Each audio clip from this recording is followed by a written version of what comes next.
ಮದ್ದೂರು ತಾಲೂಕಿನ ಸೋಮನಹಳ್ಳಿ ಗ್ರಾಮದ ಸರ್ಕಾರಿ ಕೈಗಾರಿಕಾ ತರಬೇತಿ ಸಂಸ್ಥೆಯ ಆವರಣದಲ್ಲಿ ಹಳೆಯ ವಿದ್ಯಾರ್ಥಿಗಳ ಸಂಘದ ಸಹಯೋಗದಲ್ಲಿ ಕಾಲೇಜು ಸ್ಥಾಪನೆಗೊಂಡ 25ನೇ ವರ್ಷದ ನೆನಪಿಗಾಗಿ ಬೆಳ್ಳಿ ಹಬ್ಬ ಕಾರ್ಯಕ್ರಮವನ್ನು ಆಯೋಜಿಸಲಾಗಿತ್ತು.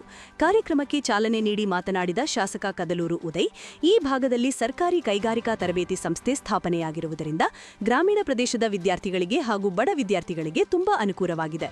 ಇಲ್ಲಿ ಶಿಕ್ಷಣ ಪಡೆದ ಎಲ್ಲಾ ವಿದ್ಯಾರ್ಥಿಗಳು ಸೇರಿ 27ನೇ ವರ್ಷದ ಬೆಳ್ಳಿ ಹಬ್ಬ ಆಚರಣೆ ಮಾಡುತ್ತಿರುವುದು ಶ್ಲಾಘನೀಯ.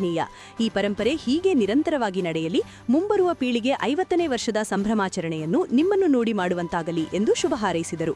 ಈ ಒಂದು ಕಾರ್ಯಕ್ರಮ ನಿಗದಿಯಾಗುವ ಮೊದಲೇ ಸುಮಾರು 1.5 ತಿಂಗಳು ಮೊದಲೇ ನನ್ನ ಹತ್ರ ದಿನಾಂಕವನ್ನ ಕೇಳಿದ್ರು. ಆಯ್ತು, ಮಾಡ್ಕೊಳ್ಳಿ ಅಂತ ಹೇಳಿದೆ. ತದನಂತರ ಅಧಿವೇಶನ ಫಿಕ್ಸ್ ಆಯ್ತು. 19-19ರವರೆಗೆ ಇನ್ವಿಟೇಷನ್ ಕೊಡೋಕೆ ಬಂದಾಗಲೂ ನಾನು ಇಲ್ಲ, ಅಧಿವೇಶನ ಮುಗಿದಿರ್ತದೆ, ಬರ್ತೀನಿ ಅಂತ ಕೂಡ ಹೇಳಿದ್ದೆ. ಆದರೆ ನಮ್ಮ ಸಭಾಧ್ಯಕ್ಷರು ವಿಧಾನಸಭೆಯನ್ನು ಇವತ್ತಿಗೂ ಕೂಡ ಒಂದು ದಿನ ಮುಂದೂಡಿ ಇವತ್ತಿಗೂ ಕೂಡ ಅಧಿವೇಶನ ನಡೀತಾ ಇದೆ.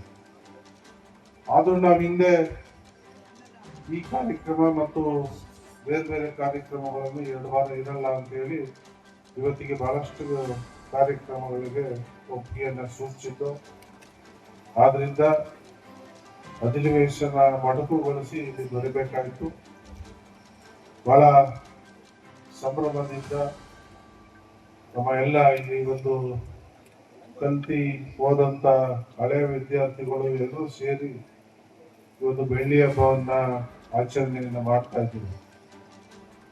ನಾವು 88, 89, 90 ಆಸ್ಪಾಸ್ನಲ್ಲಿ ಇದೇ ಪಕ್ಕದ ಹೈಸ್ಕೂಲ್ನಲ್ಲಿ ಈ ವೇಳೆ ಮಂಡ್ಯದ ರಕ್ತನಿಧಿ ಕೇಂದ್ರದಿಂದ ಕಾಲೇಜ್ ಆವರಣದಲ್ಲಿ ರಕ್ತದಾನ ಶಿಬಿರವನ್ನು ಆಯೋಜನೆ ಮಾಡಲಾಗಿತ್ತು. ಹಳೆಯ ವಿದ್ಯಾರ್ಥಿಗಳು ಹಾಗೂ ಕಾಲೇಜಿನ ವಿದ್ಯಾರ್ಥಿಗಳು ರಕ್ತದಾನ ಕಾರ್ಯಕ್ರಮದಲ್ಲಿ ಭಾಗಿಯಾಗಿದ್ದರು. ಇದೇ ಸಂದರ್ಭದಲ್ಲಿ ಗಣನೀಯ ಸೇವೆ ಸಲ್ಲಿಸಿದ 5 ಜನ ತಾಲೂಕಿನ ಹಿರಿಯರನ್ನ ಸನ್ಮಾನಿಸಲಾಯಿತು. ಈ ವೇಳೆ ಕಾಲೇಜು ಪ್ರಾಂಶುಪಾಲ ಪ್ರಕಾಶ್ ಬಾಬು, ಸಿಇಒ ನಂದಿನಿ, ಎಡಿಸಿ ಶಿವಾನಂದಮೂರ್ತಿ, ತಾಲೂಕು ಕಾರ್ಯನಿರ್ವಹಣಾಧಿಕಾರಿ ರಾಮಲಿಂಗಯ್ಯ ಸೇರಿದಂತೆ ಕಾಲೇಜಿನ ಪ್ರಾಚಾರ್ಯರು ಹಾಗೂ ಹಳೆಯ ವಿದ್ಯಾರ್ಥಿಗಳ ಸಂಘದ ಪದಾಧಿಕಾರಿಗಳು ಹಾಜರಿದ್ದರು.